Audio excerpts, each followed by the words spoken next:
PDP chief Mehbooba Mufti की बेटी इल्तिजा मुफ्ती ने कहा है कि जय श्री राम का नारा गलत जगह इस्तेमाल हो रहा है। किसी बच्चे को मार रहे हैं और जय श्री राम का नारा भी लगा रही हैं।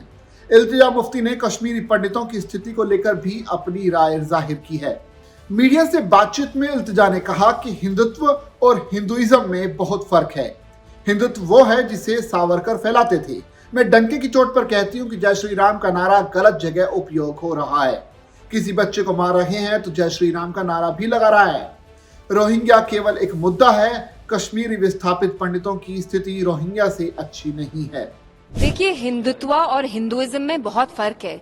हिंदुत्व वो नफरत वाली फिलॉसफी है जो सरवारकर यहाँ इंडिया में फैलाते थे इन द 40s। वे ही यूज्ड टू से कि हम यहाँ एक हेजेमनी एस्टैब्लिश करेंगे हिंदूज की, और वो फिलॉसफी ये कहती है कि India is only of the Hindus and for the Hindus. तो हिंदुत्व और हिंदुइज्म में बहुत अंतर है। मैं डंके की चोट पे कहती हूँ कि आजकल जय श्री राम, जिस आप राम राज्य की बात करते थे, वो राम राज्य का नहीं है। जय Shri Ram is a slogan that's bin associated with lynchings. जब आपको किसी मुसलमान बच्चे की पिटाई करनी है, आप ये स्लोगन यूज करके उसकी पिटाई कर रहे हैं। सो इट्स वेरी शेमफुल कि हिंदुइज्म जो रिलीजन है आप उसको डिस्टॉर्ट कर रहे हैं। और मैंने हिंदुत्व को क्रिटिसाइज किया, और मैं डंके की चोट पे कहती हूँ कि हिंदुत्व एक बीमारी है और इस बीमारी का इलाज हमें करना पड़ेगा। इल्तिजा मुफ्ती ने इस्लाम को लेकर भी बयान दिया। इस पर अलग अलग तरह की प्रतिक्रियाएं भी आई हैं। इस पर उन्होंने अपना पक्ष रखते हुए ट्वीट किया है। मेरे ट्वीट और इस्लाम के बारे में की गई बातों पर लोगों में बहुत आक्रोश है।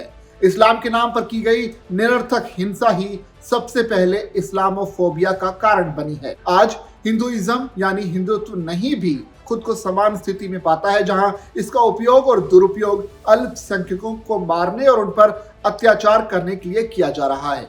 Hinduism, like Islam, is a religion that promotes secularism, that promotes love and compassion. So let's not deliberately distort it. और जो मैंने बोला, well, it just symbolizes कि बीजेपी में कितनी नफरत है। वो जहाँ के भी मुस्लिम्स हो, इंडियन मुस्लिम्स हो, रोहिंग्याज हो, उनको पनिश करना चाहते हैं, उनको परसिक्यूट करना चाहते हैं। इंडिया इज फॉर एवरीबडी, वो मुसलमान हो, हिंदू हो। अब आपको अपनी पॉलिटिक्स खेलनी है तो आप रोहिंग्याज को, लेकिन मैं आपको बताना चाहती हूँ, कल मैं जगती कॉलोनी गई जहाँ कश्मीरी पंडित्स रहते हैं, उनकी भी हालत रोहिंग्याज से कोई बेहतर नहीं है। वहां भी दीवारें टूटी हुई हैं, पानी का कनेक्शन नहीं है। आप देखिए वो कितनी खस्ता हालत में रह रहे हैं। तो वो कश्मीरी पंडित हो या रोहिंग्या हो, बीजेपी ने सबका हाल बेहाल कर दिया। इल्तिजा के हिंदू धर्म को लेकर दिए गए बयान पर बीजेपी प्रदेश के पूर्व अध्यक्ष रविंद्र रैना ने कहा कि इस प्रकार की भाषा का इस्तेमाल नहीं होना चाहिए। अभद्र और अमर्यादित भाषा का प्रयोग नहीं होना चाहिए। बहुत ही अमर्यादित भाषा का प्रयोग पीडीपी की लीडर ने किया है। इस प्रकार की भाषा का इस्तेमाल नहीं होना चाहिए। राजनीति में डिफरेंस ऑफ ओपिनियन हो सकता है, लेकिन अभद्र भाषा का प्रयोग, अमर्यादित भाषा का प्रयोग नहीं होना चाहिए।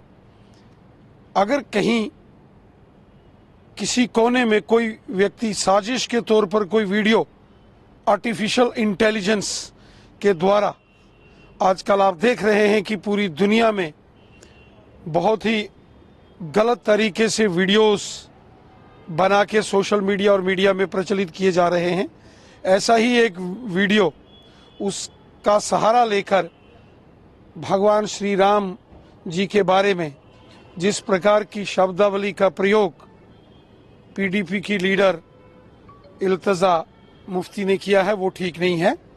राजनीति में आप का डिफरेंस ऑफ ओपिनियन हो सकता है, लेकिन किसी को गाली गिलोच नहीं दे सकते। उन्हें इस बात को लेकर माफी मांगनी चाहिए। उनका ट्वीट संविधान का भी उल्लंघन करता है और जो सामाजिक आपसी भाईचारा है उसको भी ठेस पहुंचाने की एक साजिश है। बहरहाल इल्तिजा मुफ्ती के हिंदुत्व पर दिए गए बयान पर अब खूब हंगामा हो रहा है। देखना पड़ेगा कि आने वाले दिनों में इल्तिजा क्या अपने इस दिए गए बयान पर माफी मांगती हैं या नहीं।